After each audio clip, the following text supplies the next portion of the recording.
السلام علیکم ورحمۃ اللہ وبرکاتہ۔ الحمد للہ والصلاۃ والسلام علی رسول اللہ۔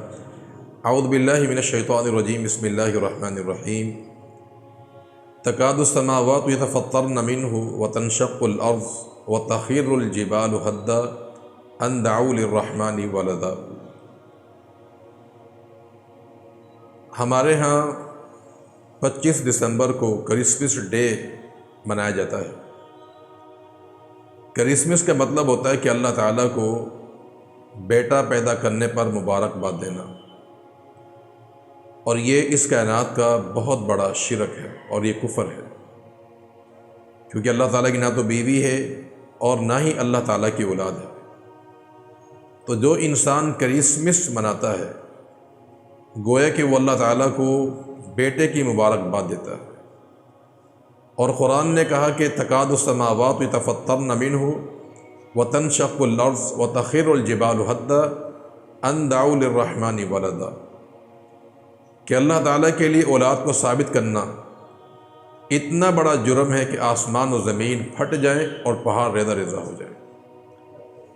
قرآن نے یہ بھی کہا قل الحمد للہ، کہ تمام تعریفیں اللہ تعالیٰ کے لیے ہیں، الذی لم یتخذ ولدا، جو اولاد نہیں رکھتا اور نہ ہی کوئی بادشاہت میں اس کے ساتھ کوئی شریک ہے۔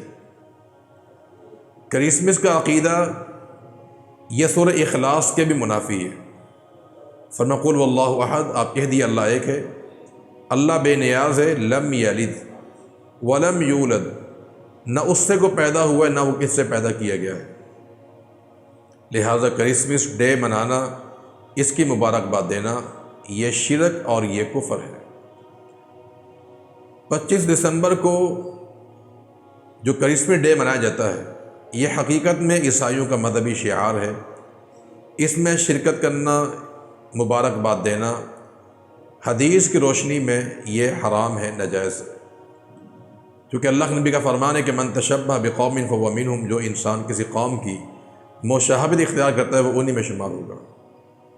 ہم یہ بات جانتے ہیں کہ مسلمانوں کے لیے اللہ تعالیٰ نے جو تہوار رکھے ہیں وہ عید الفطر ہے، عید الاضحیٰ ہے، اور ہفتے کے بعد جمعہ کا دن ہے۔ یہ مسلمانوں کے تہوار کے دن اور خوشی کے دن ہے۔ اس کے علاوہ 25 دسمبر کو کرسمس ڈے منانا یہ قطعاً ثابت نہیں ہے۔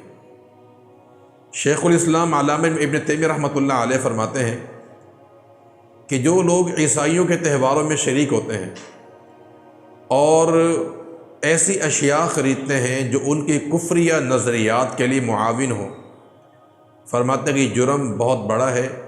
ہو سکتا ہے کہ جو لوگ ان کے تہواروں میں شریک ہوں اور مسلمانوں کے جو کمزور ایمان والے ہیں ان کے ایمان کو بہکا دیں، لہٰذا ان کے ڈے میں شریک ہی نہیں ہونا چاہیے۔ امیر عمر رضی اللہ تعالیٰ عنہ کے بارے میں آتا ہے کہ وہ باقاعدہ اپنے دور خلافت میں انہوں نے اعلان کیا تھا کہ جو لوگ بھی عیسائی ہیں انہوں نے اگر اپنا تہوار منانا بھی ہے تو اعلانیہ نہیں منائیں گے بلکہ گھر کی چار دیواری کے اندر منائیں گے۔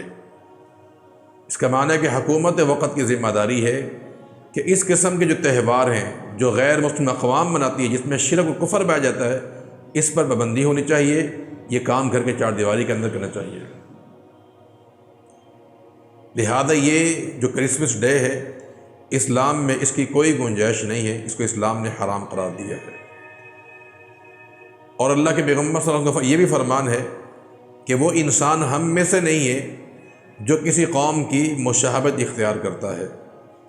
لہذا اس دن گھر میں غبارے لگانا یا تحفے تحائف کا تبادلہ کرنا یا کیک کاٹنا یا ان کے تہواروں میں شریک ہونا کتاب و سنت کے روح سے جائز نہیں ہے۔ قرآن مجید میں اللہ تعالیٰ کا ارشاد ہے کہ وَالَّذِينَ لَا يَشْهَدُونَ الزُّورَ وَإِذَا مَرُّوا بِاللَّغْوِ مَرُّوا كِرَامًا، کہ اللہ کے جو نیک بندے ہوتے ہیں وہ برے عمل میں شریک نہیں ہوتے۔ تمام مفسرین نے لکھا ہے کہ اس سے مراد کفار کے تہوار ہیں، کفار کے عیدیں ہیں، کہ اللہ تعالیٰ کے جو نیک بندے عباد الرحمن ہیں وہ ان برے اعمال میں، یہ کفار کے عیدوں میں شریک نہیں ہوتے۔ لہذا ہمیں اس کا بائیکاٹ کرنا چاہیے۔ اللہ تعالیٰ کے لیے اولاد کو ثابت کرنا، میں نے بتایا آپ کو کہ یہ اتنا بڑا جرم ہے کہ آسمان پھٹ جائے، زمین شک ہو جائے اور پہاڑ ریزہ ریزہ ہو جائے، اتنا بڑا یہ جرم ہے۔ اور اللہ تعالیٰ کے لیے اولاد ماننا یہ گویا کہ اللہ تعالیٰ کو گالی دینا ہے۔ جیسا کہ اللہ کے پیغمبر کا فرمان ہے، حدیث قدسی ہے، اللہ فرماتا ہے کہ یسبنی ابن آدم، کہ مجھے ابن آدم کا بیٹا گالی دیتا ہے۔ کیسے دیتا ہے وہ کہتا ہے اللہ تعالیٰ کے لیے اولاد ہے، حالانکہ میری اولاد نہیں ہے۔ تو گویا کہ جو انسان یہ کہتا ہے کہ اللہ تعالیٰ کے ہاں بیٹا پیدا ہوا مبارک ہو، ایسا انسان جہاں کفر کرتا ہے، شرک کرتا ہے، وہاں اللہ تعالیٰ کو گالی بھی دیتا ہے۔ اللہ تعالیٰ ہمیں غیر مسلم اقوام کے جو تہوار ہے اس سے بچنے کی توفیق عطا فرما دے، اور عقیدہ توحید پر استقامت عطا فرما دے۔